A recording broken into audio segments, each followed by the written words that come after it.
everybody, and welcome to the Glory Reds podcast. It's your boy Don Benito, and today there is so much to talk about. We've got Manchester United to meet OLE and discuss a potential return. I don't know what you guys think about that. We've got Darren Fletcher talking about him not discussing with INEOS. We've got Marcus Rashford and his camp having talks with Barcelona. We've got Bryan Mbeumo, the return of Bryan Mbeumo, or you should say a Manchester United boost. Without further ado, ladies and gentlemen, here we go. Now, first things first. Manchester United are having talks with OLE today. I'm going to let that sink in for a little bit. They already had discussions with Michael Carrick this week. And I'm sure you are seeing a pattern in what we're talking about. Remember the words of Ruben Amorim. I am the manager of Manchester United, not the coach. And remember my explanation. As in, the coach is somebody that is a puppet, somebody that is told what to do, whereas the manager is something completely different. Now, according to reports, Manchester United are done with bringing top managers to the club. Now, that should be a very, very big concern for us. Huge concern. Because as it turns out, instructions are coming from Omar Berrada and Jason Wilcox. These people are not managers. I do not think they have got their badges. I do not think that they are the people that should lead the club. In terms of the what is this? What can I say? I don't even want to use the word like at the backroom staff or whatever, but in terms of them contributing to what the football that we are seeing, they should play no part in it. But that is the structure that we have at Manchester United, which is why Ole Gunnar Solskjaer is now the leading candidate to come back and take over until the end of the season as interim. Now, I don't know if Ole got sacked by us. He went to Besiktas and also got sacked. But in his beginning time, both at our club and at Besiktas, they were winning high winning games. Like they were scoring. Like he I don't know what it is that he does, but he gets the team or the players firing on all cylinders. Now, I'm not saying that I'm excited about that because I have moved on from that. I am concerned with the club picking coaches or people that they can manipulate, that they can control in order for our club to get where we want to be. So I believe, or as I am saying this right now, from now on, as Manchester United fans, I don't think we need to complain about manager out or say anything along those lines because it is pointless. They will just simply remove whoever it is and bring somebody else in that they can control. We need to start focusing our anger and our energy towards Berrada and Wilcox. Even Sir Jim is just sitting up there like he's some sort of god and he's not getting the criticism that he should. But we need to direct our criticism towards them. It needs to be Berrada out. It needs to be Wilcox out. That is supposed to be the echoes that are going through the club right now. Because I can guarantee, look, they want to bring, they've spoken to Michael Carrick, who, by the way, I was thinking, this guy's not ready. He's not ready. Jose Mourinho failed, Van Gaal, all these are top managers who have coached at the highest level. They failed at Manchester United. And then you want to bring people that have not even popped their cherries to say. Michael Carrick is still a newbie. He's still fresh. There's no way he can take over Manchester United. Ole Gunnar Solskjaer, you can say, yeah, he's had his fair share of being sacked, so he's got some sort of experience, but still, he is not ready. And the evidence has always been there. Ole is just because he loves the club. Ole will do anything for the club. And to a certain extent, I don't blame him. When you love the club so much, you would actually do anything. It's like I've seen a lot of couples, like for example, where like even though the other spouse is cheating, but because the other one loves the other one so much, normally you would tell that person, hey, break up with that person, break up with them. But then that other one will be like, nah, I can't. I love this person. I'll do anything to fix it. That is the story with Ole Gunnar Solskjaer. And I don't blame him for him. I don't blame him for it. I really don't. Because I'm starting to think to myself, like, if I was in his position, actually, nah, I wouldn't. I can't be bought. I wouldn't. But, I mean, I can understand that love, where you are just trying to do everything to help the club. I get it. But this is a concern for the club. I do not know how we are going to I don't know what the next 10, no, not even 10 years, the next 5 years looking. Because first of all, they've got that goal, I don't know, 20 watt or 20 watt for them to win the Premier League. At the rate that they're going, they've extended that for another 10, 15 years. You need a manager that understands the game, that has been in the game. And all you need to do is provide him with the players that he wants. It's that simple. It's not rocket science. I don't know what the plan is. I don't know because if we don't qualify for Europe, if we do not qualify for Europe because of some sort of nonsense that happens, because right now I don't even know what the future is. I'm so concerned about my club. I do not know what to think. I do not know what to feel. And I'm sure you guys are at the same position, like where you're just sitting there asking yourself, what's really going on? Are we really being fed this? Like, is this thing really being shoved down our throats? Like, are we really supposed to accept this? As Manchester United fans, we are always going to support our club. But at this point, in this moment, I think those numbers need to come out. 58, the protesting, all that needs to resume because it is not going to end. We need to start making noise. This club needs to start making drastic decisions to restore some sort of confidence. You are looking at Van Nistelrooy, Michael Carrick, Ole Gunnar Solskjaer as people, as interim. Like, there's half the season left. There's so much football to be played. How are we thinking that it is okay to bring somebody that is going to be controlled by them? Like, what is their plan? Like, have they thought about their plan backfiring? And if they did, what is the contingency plan? What the hell is going on with Manchester United? Like, I am worried. Please. I can't wait to hear what some of you think about what's going on right now. Like, are you as concerned as I am? Because I am really, legitimately concerned. Moving on, in other news, Manchester United have got a boost.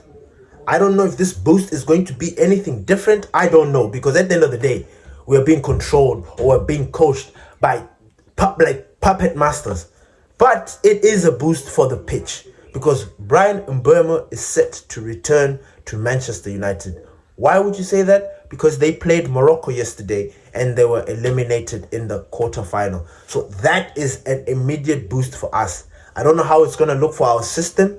Like, if when you think about what we are trying to do at the club now, back to the back four. Obviously, Dogu is going to bench. He has to bench. I don't want to keep seeing him there. So it means that we're going to have the likes of Cunha in one of the wings and Bryan Mbeumo in one of the wings. Now, if Ahmad comes back, super sub, maybe? I don't know. But that is a boost for Manchester United. I don't know if you guys also saw the Darren Fletcher presser when he was talking about he didn't want to take out Bruno Fernandes. But he was told.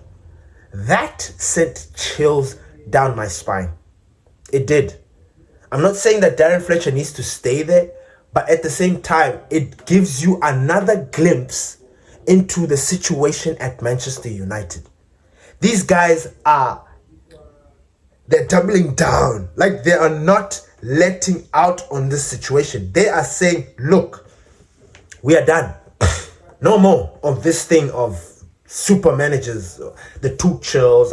I don't know. Maybe at the end of the season, because the interim is going to come until the end of the season.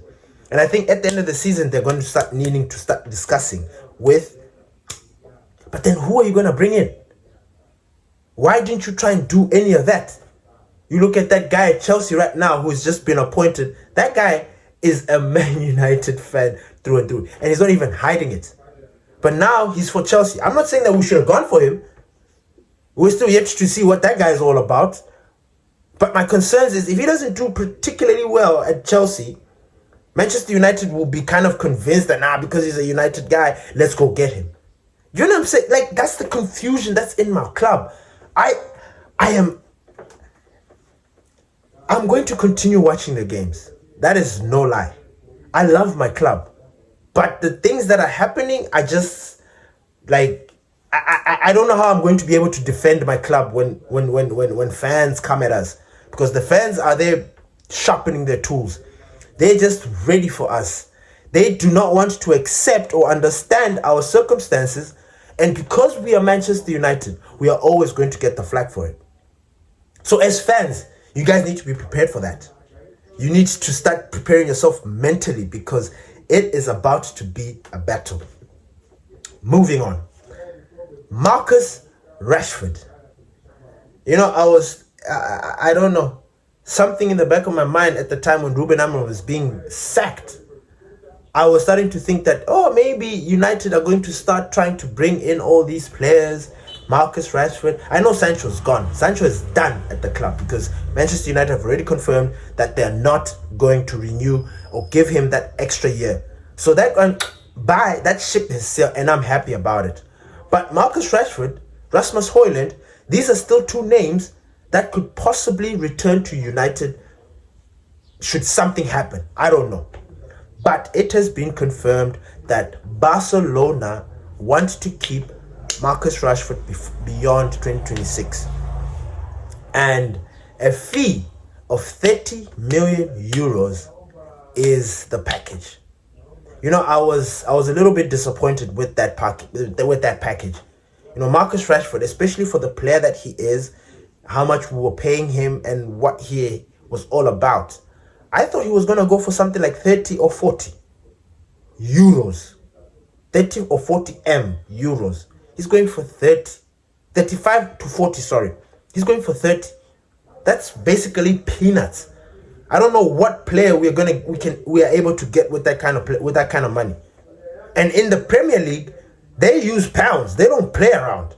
So 30 already is not even 30 million euros. 30 million pounds. I think it's less. About 25. Maybe even 20. I don't know the maths. But it is very cheap. But again, I guess you could look at it and say, look, we're getting rid of somebody that was actually a problem at the club. I mean, our time has come to part ways, you know. And yeah, I am genuinely concerned about Manchester United. I don't know what you guys are thinking. I don't know what you guys are feeling. I don't know if you're feeling confident about the rest of the season. I don't know. Do you think? And here's my biggest question. Does Ole think he's going to bring that good feel factor back? Because there are a lot of new players in there. Maybe some players that he would like to change, like coach. He's going to be excited too. Maybe, I don't know. Maybe we're going to get that. You know, remember when Ole was at the helm, there was this free-flowing, very dangerous attacking football. Do we have the players to complement that? We could say that because, you know, at the time we had people in the midfield who were like Fred and Scott McTominay. Now we've got Manu Urgate and Casemiro. Speaking of Manu Urgate, there is a story that Manuel Ugarte is a top target for Ajax. And boy is open to the move. Remember, the January transfer window is open. Until the 31st, it will be open. So a lot of things can happen. I do not understand this. You want to get rid of another midfielder. Are you planning on replacing him? And they're saying that they're waiting to find out after we get the interim manager. So after they speak to Ole, which is today, and there's that strong feeling that Ole will take over. Ole will be at the wheel. We are going to be saying Ole at the wheel again. He is going to take over. This one, you can feel it. If something happens that he happens not to be, we might be like, whoo. But there is that strong feeling that Ole Gunnar Solskjaer is going to be the gaffer. Now, this story of Manu Urgate being wanted by Ajax, being a top target for Ajax, if he goes, who are you replacing him with? Because I also saw another story about Toby Collier and Hull. So again, we want to deplete our squad, and then what? And then what? No replacements. And then when we get into our crisis, we're there looking at each other and wondering, what happened? What did we do? Ole Gunnar Solskjaer needs to work with what he has. This is what these guys do. I think they're playing fantasy football. Literally, they go to sleep, dream about a scenario that they think should happen at Manchester United, and then they wake up and come and say, like, this is how it should happen. And they'll be like, no, you need to work with what you've got. Our club, ladies and gentlemen, is shite. I'm sorry to say that, but right now our club is shite. The people at the top are shite. The only grace or the only thing that we can take to ourselves is we can hope that our players dig deep, because they can take a piss too. You know what I'm saying? Our players they are the ones that ultimately are the ones at the pitch and playing the games. We need I don't even know exactly what it is that we need, but we need our players to actually want to be in Europe. But then that is asking them to save INEOS. You understand what I'm saying? It's like, if they want, like what they've always been doing, they could just down tools, make INEOS suffer, make us not qualify for Europe. But as fans, we cannot sit there and take that. No. We are tired of not being in Europe. This was, oh my days. Like, what the hell is going on with Manchester United? What the hell? I am genuinely concerned about our club. I don't know if you guys are feeling the same way, but please share your comments. I would like to know what you guys are feeling. Please, I want to know.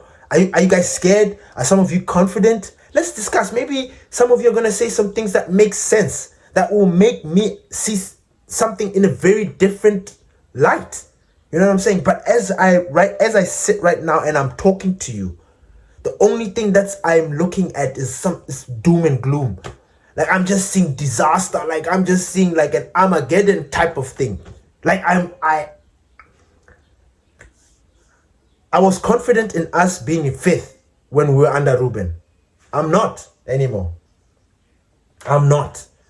I'm sort of like back to my cave, which I never wanted to be. My entire season, I was confident. I was.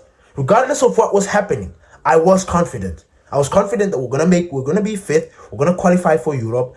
I thought that we were gonna be supplied with players, maybe one at least or two, just to help boost the team. I thought INEOS made us think that. Now all that is gone. So it's like, what now? Thank you, everybody, for listening to the Glory Reds podcast. It's your boy, Don Benito. Peace.